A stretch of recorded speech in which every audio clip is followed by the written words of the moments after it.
Well, here's a story that's got a lot of people's attention. South African cheetahs are leaving the country. They're heading to India.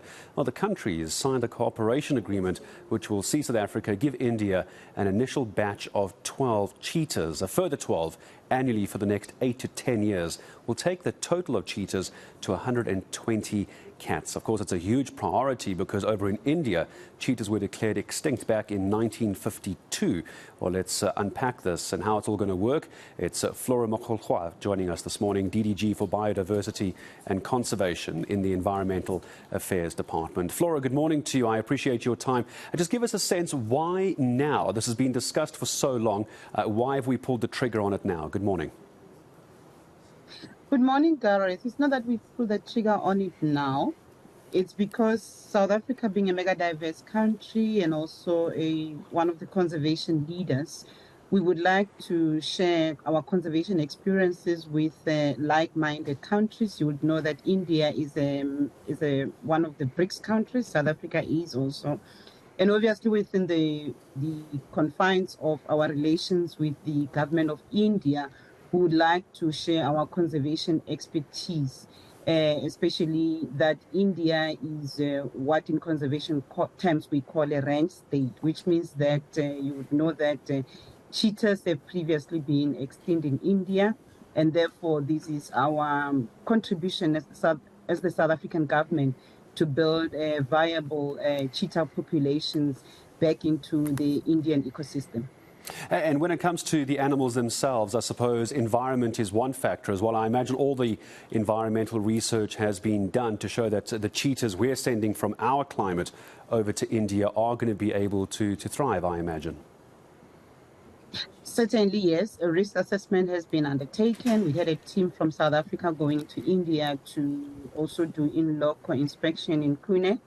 In the park where these cheetahs will be located, all elements have been investigated, this including suitability of habitat, the capacity of the management authority that is going to be overlooking the conservation management of these cheetah species that we are taking to India. And so when we talk about the plan to, I suppose, it's rehabilitate the cheetah species over in India, we're just talking about 12 cheetahs right now, that number going to increase to over 100. Are we expected to get it back to India's original cheetah population of what, pre-1952? I suppose that's the outcome of this, isn't it? This is reintroduction, because cheetahs in India are extinct. The first batch that is going through is about 12 of them. And this is essentially to establish what we call a founders population, which means that this is a population that will then grow the number of cheetahs in India. The plan, yes, you're correct, is over 5 years. We're looking, depending on our assessment on an annual basis and the review of our relationship with the government of India every 5 years, look at their survival rate and the rate at which they are increasing. So on an annual basis, we've got a quota of about 10. However, in total, it is likely that we might land with about 36 to 45 of them in the next 5 years.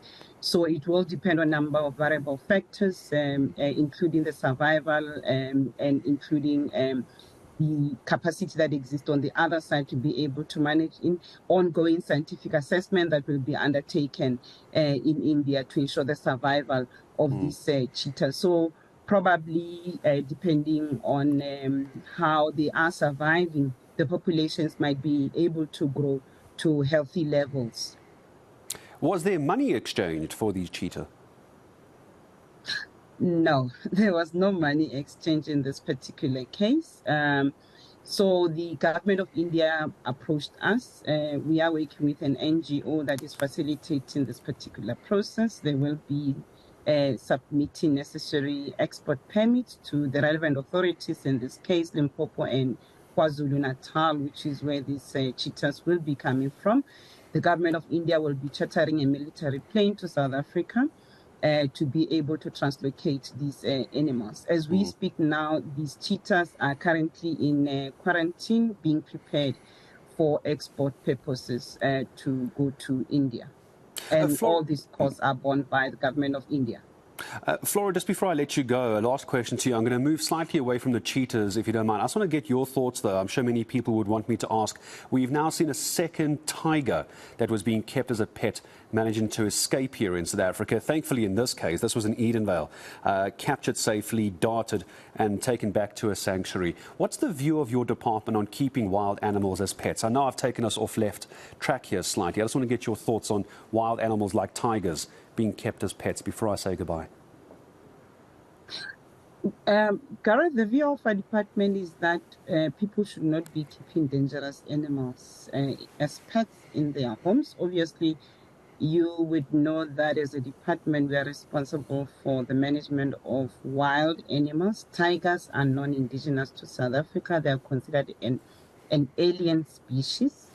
Unfortunately, in this particular case, the regulation thereof of the keeping of wild animals is a responsibility of provincial and local government, as they have relevant bylaws in place to regulate these wild animals. However, I need to further indicate that we are engaged with the matter with the provincial government and local government to look at the necessary regulatory reform that will be able to address this particular issue. We will be also working with other departments such as the Department of Agriculture, Land Reform and Rural Development that control the movement of animal and plant species into the country, so that we tighten those regulations and that we do not allow to be keeping dangerous animals such as tigers and even reptiles in their homes. It's good to hear, especially for the big cats. That's wonderful to hear. Flora, thank you very much indeed. I appreciate your time also allowing me to throw that last question in, which wasn't really part of our discussion, but a lot of people very angry after a second tiger had managed to escape. That from a sanctuary. Thankfully, she was darted and returned safely, not euthanized, as we saw a couple of weeks ago.